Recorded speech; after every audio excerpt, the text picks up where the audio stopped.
Item ಯಾವುದೇ ಇರಲಿ try ಮಾಡಿ ಆಚಿ ಚಿಕನ್ ಮಸಾಲಾ. ಹಾವೇರಿಯಲ್ಲಿ ಇವತ್ತು ಕಾಂಗ್ರೆಸ್ನ ಸಾಧನಾ ಸಮಾವೇಶ ಇದೆ. ಕಾಂಗ್ರೆಸ್ ಸರ್ಕಾರಕ್ಕೆ 1000 ದಿನ ಪೂರೈಸಿದ ಹಿನ್ನೆಲೆ ಭೂ ಗ್ಯಾರಂಟಿ ಸಮರ್ಪಣಾ ಹೆಸರಿನಲ್ಲಿ ಕಾರ್ಯಕ್ರಮವನ್ನು ಆಯೋಜನೆ ಮಾಡಲಾಗಿದೆ. ಹಾವೇರಿಯಲ್ಲಿ ಇವತ್ತು ಕಾಂಗ್ರೆಸ್ನ ಸಾಧನಾ ಸಮಾವೇಶ. ರಾಜ್ಯದಲ್ಲಿ ಕಾಂಗ್ರೆಸ್ ಸರ್ಕಾರ ಅಸ್ತಿತ್ವಕ್ಕೆ ಬಂದು 1000 ದಿನ ಪೂರೈಸಿದ ಹಿನ್ನೆಲೆ ಭೂ ಗ್ಯಾರಂಟಿ ಸಮರ್ಪಣಾ ಹೆಸರಿನಲ್ಲಿ ಕಾರ್ಯಕ್ರಮವನ್ನು ಆಯೋಜನೆ ಮಾಡಲಾಗಿದೆ. ಈ ಸಮಾವೇಶದಲ್ಲಿ 1 ಲಕ್ಷ ಜನರಿಗೆ ಹಕ್ಕುಪತ್ರ ವಿತರಣೆ ಆಗುತ್ತೆ. ಹಾವೇರಿ ನಗರದ ಹೊರವಲಯದಲ್ಲಿರುವ ಅಜ್ಜಯ್ಯನಗುಡಿ ಪ್ರದೇಶದಲ್ಲಿ ವೇದಿಕೆಯನ್ನು ನಿರ್ಮಿಸಲಾಗಿದೆ. 1 ಲಕ್ಷ ಜನರಿಗೆ ಹಕ್ಕುಪತ್ರವನ್ನು ವಿತರಣೆ ಮಾಡಲಾಗುತ್ತೆ. 2 ಲಕ್ಷಕ್ಕೂ ಹೆಚ್ಚಿನ ಜನರು ಭಾಗಿಯಾಗುವಂತಹ ಸಾಧ್ಯತೆ ಇದೆ. 100 ಎಕರೆದಲ್ಲಿ ನಡೀತಾ ಇರುವಂತಹ ಕಾರ್ಯಕ್ರಮ ಇದು. ದೃಶ್ಯದಲ್ಲಿ ಗಮನಿಸ್ತಾ ಇದ್ದೀರಿ.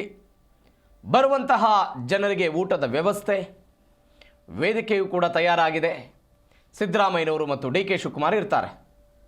ಈ ಬಗ್ಗೆ ಹೆಚ್ಚಿನ ಡೀಟೇಲ್ಸ್ ಕೊಡ್ತಾರೆ ಹಾವೇರಿ ಪ್ರತಿನಿಧಿ ಎಂ.ಡಿ. ಹಣಗಿ ಫೋನ್ ಸಂಪರ್ಕದಲ್ಲಿದ್ದಾರೆ. ಹಣಗಿ, ಕಾಂಗ್ರೆಸ್ನ ಈ ಸಾಧನಾ ಸಮಾವೇಶಕ್ಕೆ ಯಾವೆಲ್ಲ ತಯಾರಿಗಳಾಗಿದೆ, ಯಾರೆಲ್ಲ ಭಾಗವಹಿಸ್ತಾರೆ, ಎಷ್ಟು ಗಂಟೆ ಕಾರ್ಯಕ್ರಮ ಇದು?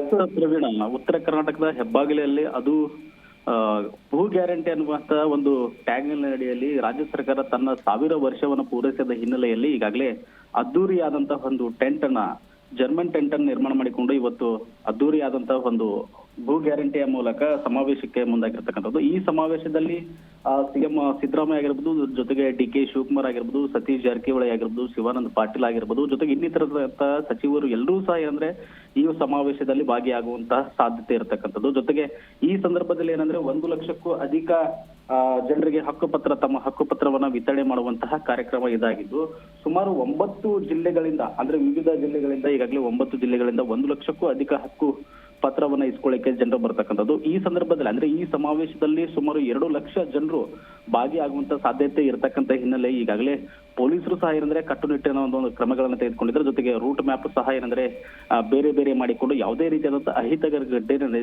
ನಡೆಯದಂತೆ ಏನಂದ್ರೆ ಈಗಾಗಲೇ ಮುನ್ನೆಚ್ಚರಿಕೆ ಕ್ರಮವಾಗಿ ಈಗ ಪ್ಲಾನ್ ಮಾಡಿರ್ತಕ್ಕಂಥದ್ದು. ಜೊತೆಗೆ ಒಟ್ಟಾರೆಯಾಗಿ ಹೇಳೋದಾದ್ರೆ ಇವತ್ತು ಸಿಎಂ ಸಿದ್ದರಾಮಯ್ಯ ಮತ್ತು ಡಿ.ಕೆ. ಶಿವಕುಮಾರ್ ಎಲ್ಲಾ ಸಚಿವ ಸಂಪುಟದ ಸಚಿವರು ಎಲ್ಲರೂ ಸಹ ಏನಂದ್ರೆ ಇವತ್ತು ಉತ್ತರ ಕನ್ನಡ ಹೆಬ್ಬಾಗಿಲು ಹಾವೇರಿಯಲ್ಲಿ ಬೀಡುಬಿಟ್ಟು ಜನರನ್ನು ಉದ್ದೇಶಿಸಿ ಜೊತೆಗೆ ತಮ್ಮ ಸಾಧನೆ ಅಂದ್ರೆ 1000 ವರ್ಷದಲ್ಲಿ ಏನೆಲ್ಲ ಜನರಿಗೆ ಅನುಕೂಲವನ್ನು ಮಾಡಿದ್ದಾರೆ, ಜೊತೆಗೆ 1000 ದಿನ ಎಂ.ಡಿ. ಹಣಿಗೆ 1000 ದಿನ ಎಸ್ 1000 ದಿನದ ಹಿನ್ನೆಲೆಯಲ್ಲೇ ಈ ಒಂದು ಕಾರ್ಯಕ್ರಮ ಮಾಡ್ತಿರುವಂತದ್ದು. 1000 ದಿನದಲ್ಲಿ ತಮ್ಮ ಒಂದು ಕಾರ್ಯಕ್ರಮ ಯಾವ ರೀತಿಯಾಗಿ ಜನರಿಗೆ ಬೇಕಾದಂತ ಒಂದು ಕಾರ್ಯಕ್ರಮಗಳನ್ನ ನೀಡಿದ್ದೇವೆ, ಆ ಎಲ್ಲ ಕಾರ್ಯಕ್ರಮಗಳನ್ನ ಜನರಿಗೆ ಮುಟ್ಟಿಸುವಂತ ಪ್ರಯತ್ನದಲ್ಲಿ ನಾವು ಸಫಲರಾಗಿದ್ದೇವೆ. ಜೊತೆಗೆ ಮುಂದಿನ ದಿನಮಾನಗಳಲ್ಲಿ ಯಾವೆಲ್ಲ ಯೋಜನೆಗಳನ್ನ ಮತ್ತೆ ತರ್ತೇವೆ ಅನ್ನುವಂತ ರೀತಿಯಲ್ಲಿ ಜನರಿಗೆ ಯಾವ ರೀತಿಯಾದಂತಹ ಆಶ್ವಾಸನೆ ಕೊಡೋದ್ರ ಜೊತೆಗೆ ಮತ್ತೆ ಯಾವ ರೀತಿಯಾದ ಯೋಜನೆಗಳನ್ನ ಕೊಡ್ತಾರೆ ಅನ್ನುವಂಥದ್ದು ಜನರಿಗೂ ಸಹ ನಿರೀಕ್ಷೆ ಇರತಕ್ಕಂಥದ್ದು. ಒಟ್ಟಾರೆ 2 ಲಕ್ಷಕ್ಕೂ ಹೆಚ್ಚು ಜನರು ಸೇರುವಂತಹ ಹಿನ್ನೆಲೆಯಲ್ಲಿ ಎಲ್ಲ ರಾಜಕೀಯ ನಾಯಕರ ಚಿತ್ತ ಈಗ ಹಾವೇರಿ ಎತ್ತ ಅಂದ್ರೆ ತಪ್ಪಾಗಲಿಕ್ಕಿಲ್ಲ ಪ್ರವೀಣಿಗ. ಓಕೆ ಹಣಿಗೆ, ಥ್ಯಾಂಕ್ ಯು ನಿಮ್ಮೆಲ್ಲ ಡೀಟೇಲ್ಸ್ಗೆ.